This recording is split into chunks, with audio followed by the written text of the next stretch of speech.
नमस्कार सम्मानी दर्शकबृंद प्रधानमंत्री किसान सम्मान निधि प्रकल्पेर नतून आवेदन शुरू होच्छे। आपनारा एतदिन अनेक दिन थेके अपेक्षा करछिलेन नतून आवेदन करबेन, तो एबार किन्तु नतून आवेदन शुरू होच्छे एबं नतून आवेदन ग्रहण करा हबे 15 मार्च थेके।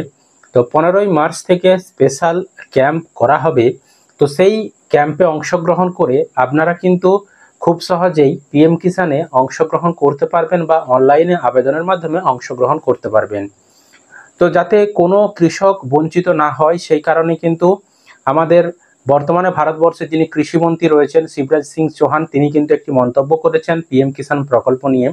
सेई प्रकल्पे जाते समस्त कृषकराई आवेदन करते पारे बा नतून आवेदन ग्रहण करा हबे सेई विषय निये। तो आमरा आजकेर एई भिडियोते समस्त किछु सेई विषये आलोचना करब। तार आगे छोट्ट एकटी अनुरोध, चैनेले जोदि नतून हये थाकेन चैनेलटिके अवश्यई सबस्क्राइब करबेन, बंधुदेरके भिडियोटी शेयार करते भुलबेन ना, और भिडियो भालो लागले अवश्यई किन्तु एकटी लाइक करे दिये जाबेन। चलुन आगे शिवराज सिंह चौहान कृषिमंत्री तिनि कि बक्तव्य पेश करेछेन सेटा आगे शोनाच्छि, तारपर विस्तारित आलोचना करछि। अभी निवेदन किया पीएम किसान सम्मान योजना का लाभ सभी किसानों को मिले, इसके लिए कई उपाय हमने किए। एक समर्पित पीएम किसान पोर्टल और मोबाइल ऐप विकसित किया है। सेल्फ रजिस्ट्रेशन है, हम उसका ट्रैकिंग भी करते हैं। चेहरे की पहचान आधारित eKYC जैसी सेवा ये पोर्टल प्रदान करता है, जिसे जून 2023 में शुरू किया गया। और दूर दराज के इलाके में किसान चेहरे के स्कैन के जरिए भी eKYC पूरा कर सकते हैं। माननीय अध्यक्ष महोदय, 5 लाख से अधिक कॉमन सर्विस सेंटर है जहां पंजीकरण किसान करा सकते हैं, रजिस्ट्रेशन करा सकते हैं। मैं माननीय सदस्य को आश्वस्त करना चाहता हूं कि 3 अभियान हमने अभी सभी पात्र किसानों को लाभ मिले इसके लिए चलाए हैं, और 14वां अभियान भी हम 15 अप्रैल से फिर चलाना प्रारंभ करेंगे, ताकि कोई पात्र किसान शेष ना रहे। एक एक किसान को पीएम किसान सम्मान का लाभ देने के लिए हम कटिबद्ध हैं, हम प्रतिबद्ध हैं, और हर पात्र किसान को इसका लाभ मिले इसके लिए हम राज्य सरकारों के सहयोग से सभी पात्र हितग्राहियों को लाभ देने के लिए अभियान चलाते हैं। विकसित भारत अभियान के दौरान 1 करोड़ पात्र हितग्राही जोड़े गए। बाद में जब सरकार के 100 दिन पूरे हुए तब फिर हमने 25 लाख नए नाम जोड़े, और स्वच्छता अभियान के दौरान भी लगभग 30 लाख नए नाम जोड़े गए। हम राज्य सरकारों के सहयोग से ही जागरण के अभियान भी चलाते हैं। और आज भी मैं सभी राज्य सरकारों से निवेदन करना चाहता हूं, क्योंकि हितग्राहियों की पहचान का प्राइमरी काम राज्य सरकारें करती है। अगर अब भी उनके राज्य में कोई पात्र हितग्राही शेष रह गया हो तो वो तुरंत ऑनलाइन रजिस्ट्रेशन करवाए। एक भी पात्र किसान शेष नहीं बचेगा, सबके खाते में पैसे जाएंगे। और किसी पात्र को अगर पहले पैसे नहीं मिले हो और वो पात्र पाया जाएगा eKYC के कारण, आधार सीडिंग के कारण, लैंड सीडिंग के कारण उसकी राशि बंद हुई होगी, तो हम पिछली सारी किस्तों का भी भुगतान करेंगे। ये मोदी की गारंटी है।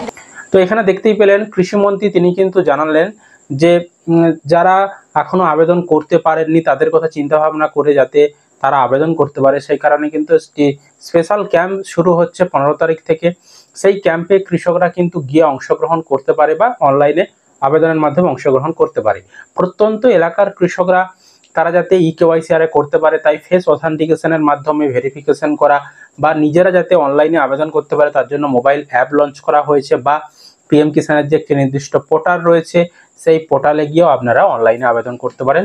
তো এই যে ফিচার্স এগুলো নিয়েই কিন্তু আলোচনা করলেন কৃষিমন্ত্রী। এছাড়াও তিনি বললেন যে নতুন উপভোক্তারা যাতে আরও যুক্ত হতে পারে বা যোগ্য যে সকল কৃষক তারা যাতে কেউ না বাদ পড়ে সেই চিন্তা ভাবনা কিন্তু কেন্দ্র সরকার করছে, যাতে প্রতিটি কৃষক এই পিএম কিষাণ প্রকল্পে যুক্ত হতে পারে। তবে এবার হয়তো আপনাদের মনে একটা প্রশ্ন আসছে যে পিএম কিষাণ প্রকল্পে যেই শর্তটির জন্য আপনারা আবেদন করতে পারছিলেন না এতদিন, সেটি হলো 1-2-2019 তারিখের পরে যদি আপনার জমির রেকর্ড হয়ে থাকে সেই রেকর্ড দিয়ে আবেদন করলে আবেদনগুলো অ্যাপ্রুভ করছিল না কৃষি দপ্তর, অর্থাৎ আপনি টাকা পাচ্ছিলেন না, আপনি অযোগ্য কৃষক হিসাবে চিহ্নিত হচ্ছিলেন। তাহলে কি এবার এই যে কৃষিমন্ত্রী ঘোষণা করলেন, এই ঘোষণা করার পর তাহলে কি নতুন রেকর্ড দিয়ে আবেদন গ্রহণ করা হবে? দেখুন, এই বিষয়টা উনি কিন্তু ওনার বক্তব্যে স্পষ্ট করে কিন্তু এখনো বলেনি। তবে আমাদের কাছে যেটুকু খবর রয়েছে, এখনো কিন্তু ওই ধরনের কোনো অর্ডার, অর্থাৎ 1-2-2019 তারিখের পরে যে সকল রেকর্ডগুলি হয়েছে, অর্থাৎ 20, 21, 22, 23, 24, 25 বর্তমানে যে রেকর্ডগুলো হচ্ছে, সেই সকল রেকর্ড দিয়ে আপনি পিএম কিষাণের টাকা পাবেন বা আপনি আবেদন করলে যে আপনার আবেদনটা অ্যাপ্রুভড হবে, হ্যাঁ, সে বিষয়ে কিন্তু এখনো কৃষি দপ্তরের কাছে কোনো রকম অফিসিয়ালভাবে নোটিফিকেশন এখনো আসেনি। তবে কৃষিমন্ত্রী ঘোষণা করেছে যে নতুনরাও আবেদন করবে বা নতুনদের কাছ থেকে আবেদন গ্রহণ করা হবে।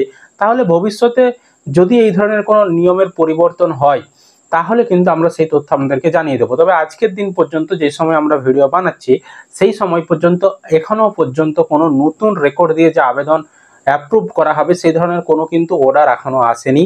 শুধুমাত্র উনি ওই বক্তব্যটি রেখেছেন, ওই বক্তব্যটি আপনাদের সামনে তুলে ধরলাম।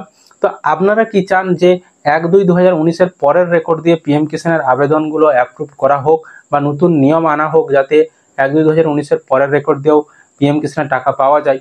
তো সেই জিনিসগুলো আপনারা চান কিনা, সেই নিয়মগুলো চান কিনা, অবশ্যই কিন্তু কমেন্ট করে জানাবেন।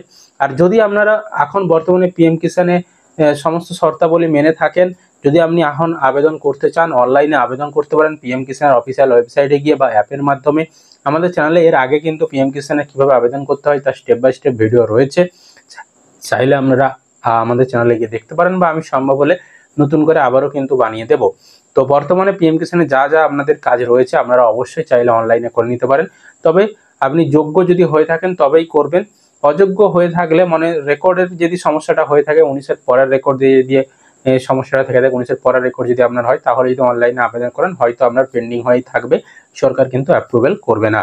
তো যেরকমটা জানালাম যে পরবর্তী সময়ে নিয়ম হয়তো পরিবর্তন হবে খুব শিগগিরই। যদি সেই ধরনের কোনো নোটিফিকেশন আসে কৃষি দপ্তরের কাছে, যদি পৌঁছায়, সাথে সাথেই আমাদেরকে সেই ভিডিওর মাধ্যমে সমস্ত তথ্য জানিয়ে দেবো এবং আপনারা সাথে সাথেই তখন আবেদন আবার করে নিতে পারবেন। অবশ্যই এই ধরনের লেটেস্ট আপডেটগুলো সবার আগে পেতে চ্যানেলটিকে আপনারা সাবস্ক্রাইব করে রাখতে পারেন, বন্ধুদেরকে ভিডিওটা শেয়ার করে দিবেন।